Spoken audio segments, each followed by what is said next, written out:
What's up, Financial Hawks? It's your man Eric. And in today's video, we're going to be going over this cool video that I've seen from the Ice Coffee Hour podcast. It's Most People Are Broke, and it's a Lamborghini salesman talking about this one, I guess, who actually buys their cars. I've seen some of his clips before, and they've been very informative. So I'm like, you know what? Let's go ahead and do a full video on one of his clips. So yeah, let's go over to see who can actually buy Lambos and who are actually going out here pretending, and kind of to give from a perspective of a car salesman who obviously has high price cars.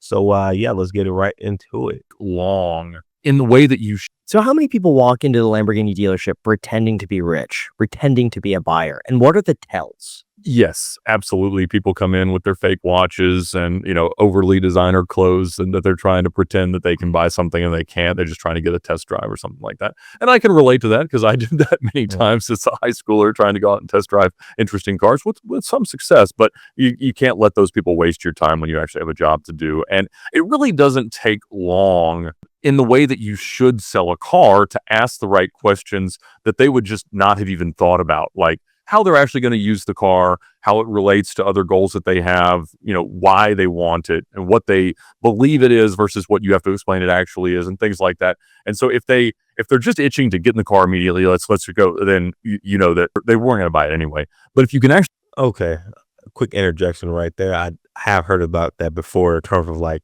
I guess people when they come into car dealerships, I guess any type of car dealership, period, and like they, I guess, are dressed up too much or are dressed up in a way that they're trying to flaunt or trying to show that they have like a ton of money or have that perception of having a ton of money. Those seem to not be the people who are actually buying the stuff, buying the cars, buying XYZ. It's like a lot of people who come to those car dealerships kind of just dress more regular or more like this is casual versus trying to show off. More people who aren't trying to show off, or the people who are more serious. But yeah, let's continue. have a conversation with someone and they've got a reasonable approach to the idea of purchasing this car, in most cases, you can end up with, knowing really, really quickly how hard it's going to be for them to do so. Now, the ones that are stretching are the best kinds of customers. The ones that can easily write the check are the hardest to motivate to actually do so.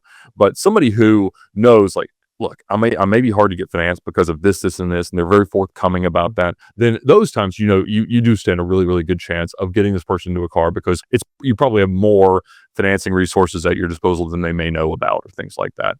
And so it's really just about asking a lot of questions and making sure that you're framing them in a very positive way, and where their answers will become the reasons that they should want to purchase the car.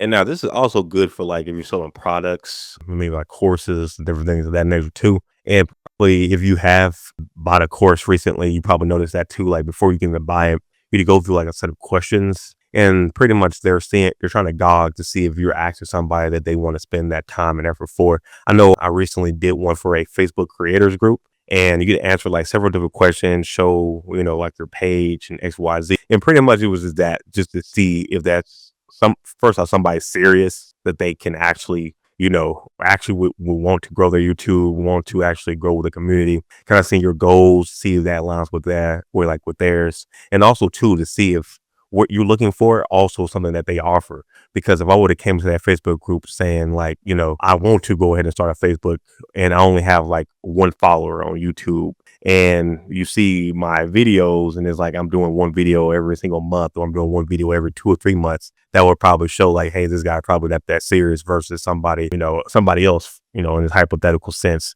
actively applying, actively doing YouTube videos. They have like some type of following, that then they can look at that and they can be like, okay, this is something that we can work with. This is something that we can, do XYZ with, versus again, it's just a way to filter people out pretty much. So yeah, I guess car salesmen also do this as well, but yeah, this applies to like a lot of different fields. How often is it that someone comes in and they're just making a terrible financial decision, that this person like can technically qualify, but it's not smart whatsoever? Is that common? And has there ever been a situation where you've just said, hey man, like we could get you this car, but like you probably shouldn't do this? Well, as you first framed that question, I was going to say, well, in 2013, we got a McLaren franchise. And so that early in McLaren's current existence, they were miserably unreliable cars. And so they would all break.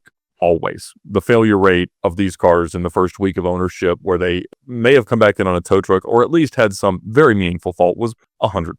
And so there, when you would sell them, in most cases, they were pretty profitable deals because there was a lot of enthusiasm and excitement for the car. So you made good money, but you knew like this was going to become a problem always. And so in that regard, there were times where people were buying cars that you knew were troublesome, and you would at least try to help them to understand that. Like, I know that you love Lotuses, but the best way to sell someone on a lease is to try to talk them out of it.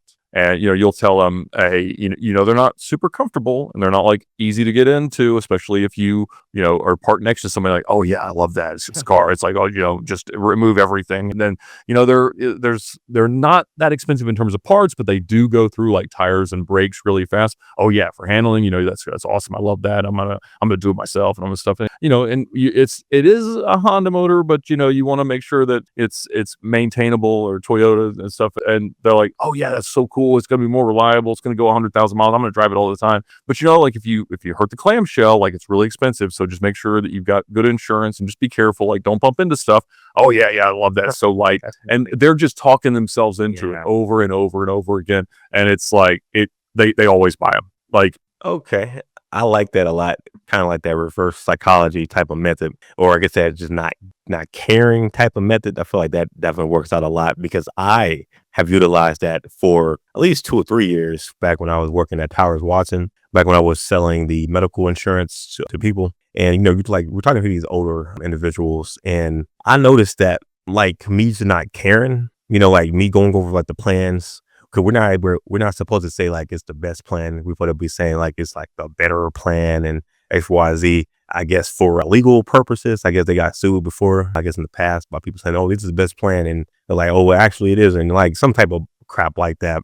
But yeah, I notice like when I'm like going over plans, I'll go over like, okay, this, based on your medication and your doctors and like the flexibility that you want, this PPO plan would be good for you. The price ain't too bad, XYZ. And like when they start like, trying to push back, like, well, I may not want that type of flexibility, or I may not want that. I'm like, oh, okay, that's fine.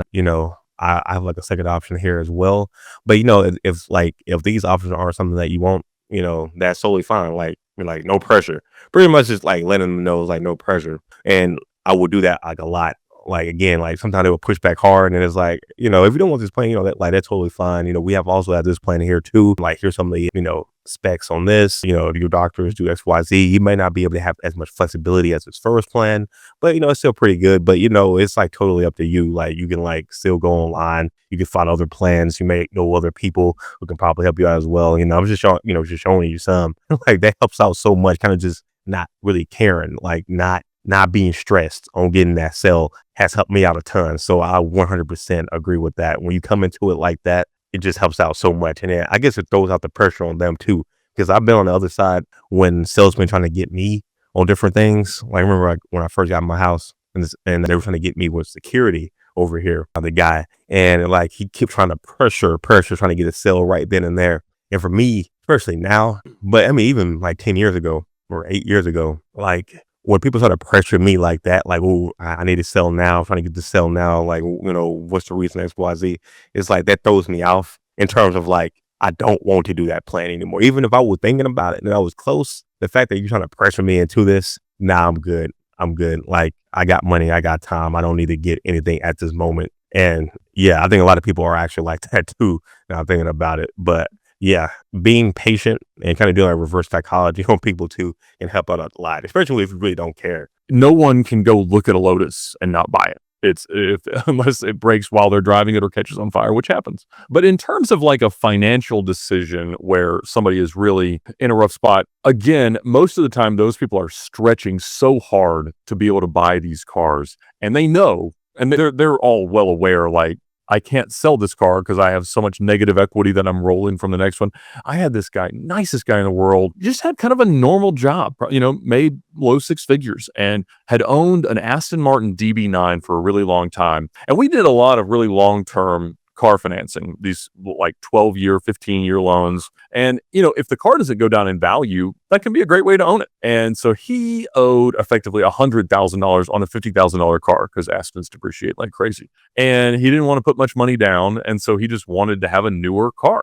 And that's a hard thing to do because effectively, if you're trading a $50,000 car for a $150,000 car, you can adjust the numbers up. So you get $100 for your trade and you pay $200 for the. Now that's crazy too. I did not know that. Oh, well, I did not mean to go back, but I did not know that some of these places did like the 12 to 15-year loan. That's interesting. That is very interesting, but I did not mean to actually go back that far. Hopefully I can find out where I was exactly at. Well, that's awesome. I love that. I'm like, don't bump into stuff. Oh yeah. At the time, those people are stretching so hard where unless it breaks while they always buy them. Like no one can go look at a Lotus and not buy it. Unless it breaks while they're driving it or catches on fire, which happens. And, if the car doesn't go down in value, that can be a great way to own it. And so he owed effectively $100,000 on a $50,000 car because Aspens depreciate like crazy. And he didn't want to put much money down. And so he just wanted to have a newer car. And that's a hard thing to do because effectively, if you're trading a $50,000 car for a $150,000 car, you can adjust the numbers up. So you get $100 for your trade and you pay $200 for the new car. And so you're still paying the same $100,000 delta. The bank doesn't know that the numbers were different, but that's too much to hide. Like hiding 20,000, maybe 30,000, maybe hiding 50 grand takes some doing. And we tried so many deals and I ended up selling him an Aston Martin Virage when we got an incentive on those back in 2012. And he was the happiest guy in the world. Now he owed at that point at least 100 more than that car was going to be worth immediately, but he loved it. And that was his thing. And he was going to probably pay it for 5, 6, 7 years.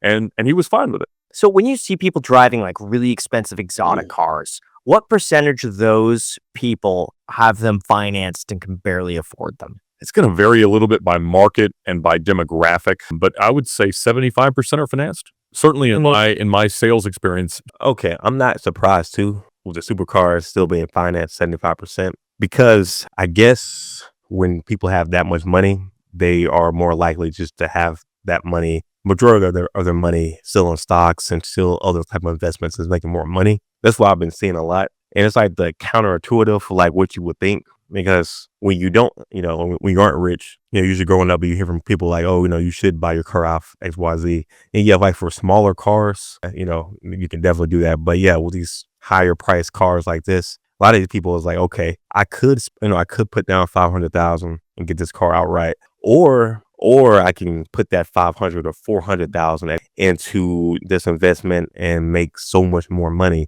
and have my money to keep on making more money. And I was just paying just a little bit off, of that towards the financing, or you might have it set up in a slightly different way from that. But it's like they want their money to keep on working, keep on moving. So if they do want this nice car, paying, a few $1,000s a month versus paying $500,000 right then, they're losing a lot of money because you could put that $500,000 in some type of business and make another $1 million or $2 million or $3 million from that. So yeah, I'm not surprised at all of that. Majority of these supercars are still financed. When you say 75 financed, is that because that's the smart move to make because they got a low interest rate and it makes more sense to arbitrage the money, or is that because they just can't afford it? No, because they cannot afford it. So a lot of people think that if you drive a supercar, generally speaking, you're kind of loaded. Like I feel like especially a lot of, I could be wrong here, like girls, they'll see a guy driving a nice car, they're like, ooh, he's got money. But you'd say that's generally not the greatest. If you're driving a supercar that's less than 5 years old, you should not assume that person has a lot of money.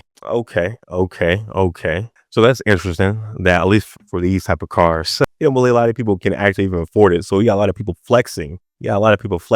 I know OBJ, that's the acronym for him. You guys know what I'm talking about. Dale Beckham Jr. Yeah, he was kind of just going viral talking about like the $100 million he got wasn't enough. And I guess he's struggling now on money, kind of just spent a whole lot of it. And then there was like another post of another football player who just bought this nice car. It's like customized. It was like a whole lot of money though. And like the comments were crazy on that because they're like, he's like, he's just spending all his money right there. He could have been using that towards investments and different things along those lines. But I mean, he's still hot right now in terms of, sports wise. The other player who just bought that nice car, maybe if I can find it, I'll like put it on the screen. It looks nice. I ain't gonna lie, it looks nice. But I think a lot of people do get into that trap. We've seen that trap a lot on just regular cars. On previous videos, when we're going over car payments, and people are paying $2,000, $1,000 per the car payment, and it's just a regular car. So yeah, I guess technically speaking, those same people could have been like, hey, I'll spend the 2,500, try to go towards a slightly more luxury car compared to this SUV. And yeah, just be struggling still and making TikTok videos talking about them not having money. So yeah, actually, I'm not too surprised either that a lot of people with finance and also can't afford stuff because again, for regular cars, they're spending 1,000 plus on just a regular car. That is a Really? Yeah. If they're driving, an iconic vintage or significant car, something that's 10, 20, 30, 40 years old, for sure, there's a really good chance because those are harder to finance. But if they've got a brand new Huracan, Interesting. Didn't the Dave Ramsey millionaire study show that most millionaires drive Toyotas? Yeah, Toyotas, Hondas, and the F-150 pickup trucks. yeah, but that data is massively skewed because Oh, most millionaires are retired. Fair. So most millionaires are 60 plus years old. If That you is a ask great what point. millionaires under the age of 40 drive, it would be BMWs, Mercedes, Audis. I mean, Those three If, brands. believe it or not, the Tesla Model Y. Okay, that's a good one too. Just on stats in general, like when you see certain stats, a lot of stuff can be skewed so easily, and I'm glad that he was able to easily go over how easily skewed that one was. If you're talking about all the millionaires, I guess the Toyota was at the top, at least from whatever year that they got it from. But I like how you put the age group because yeah, a person who's 20 a millionaire, 30 millionaire, 40 a millionaire, it's totally gonna have a different mindset than someone who's 70, someone who's 80, somebody who's 90. It kind of like also applies to we see the stats of like all like millionaires or multimillionaires or whatever, or like, own real estate or like real estate, like owners, like big real estate. Like that's like, like the stats pretty much were like showing pretty much that you would have to do real estate to become rich. But it's like these people, they did not become rich because of real estate. A lot of these people became rich because of this new business, this all like other things along the line. And then after they got rich, then they went to real estate. So you coming from square one, you may not be able just to go to real estate and just become rich. Like a lot of these people, they did not become rich from that. They utilized their wealth to they own more properties and different things along those lines and make even more money, but they did not start out like that. So kind of like they're missing basis on those stats. So I'm glad that he talked about that stat too, on the difference of the age group of what type of car that a millionaire would actually want to, drive. Y and Model 3 were the most common in Reddit Fat Fire. But that Interesting. skews to a lot of California, Vancouver. yeah, Right.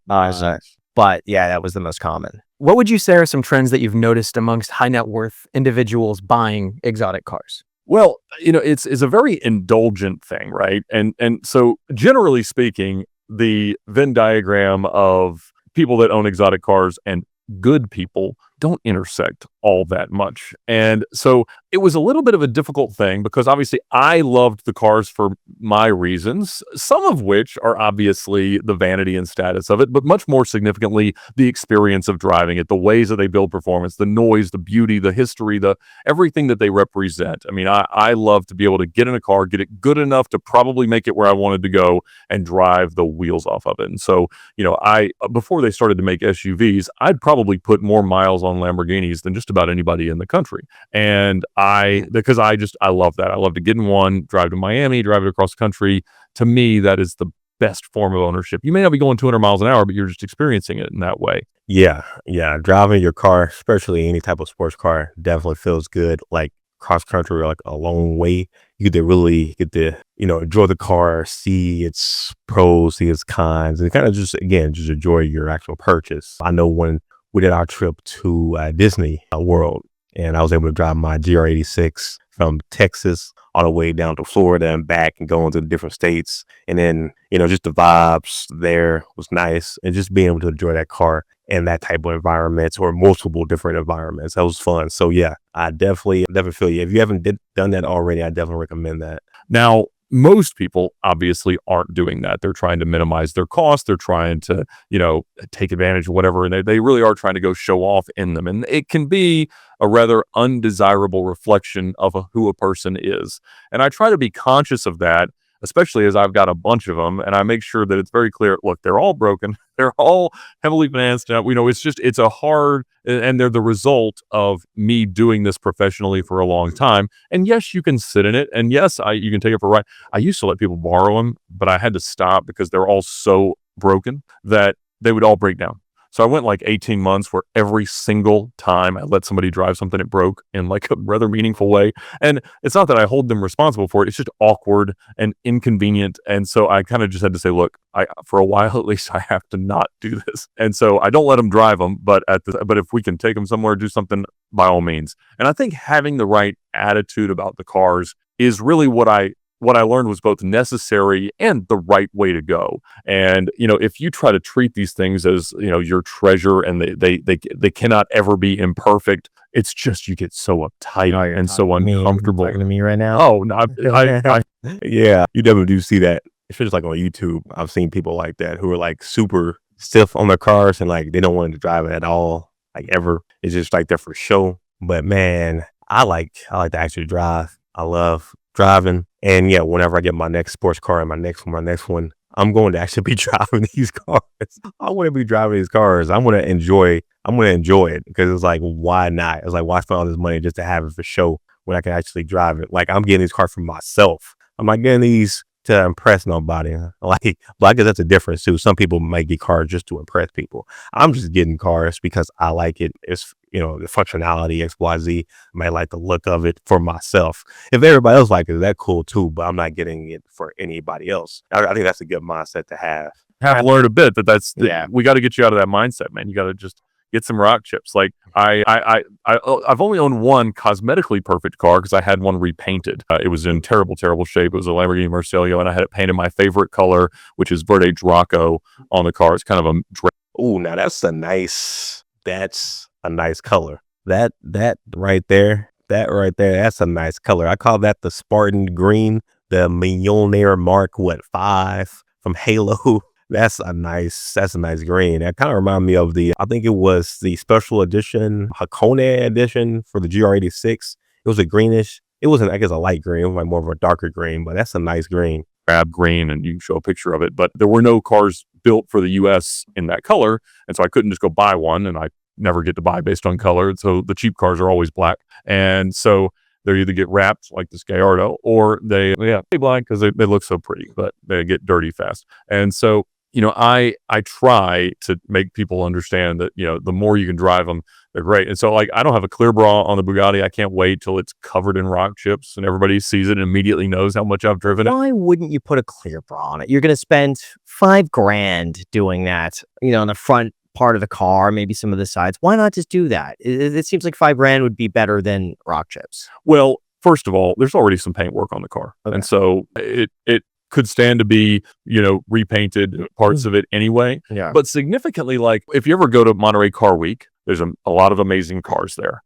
But my favorite one is a guy from Boston that drives his Enzo there every year. It's got 90,000 miles on it. The windshield's got a crack across it. The whole front's been just sandblasted off from all the rock chips. And it's my favorite car because it's like, this dude just loves using it. And so, I like that a lot. Again, using his ride.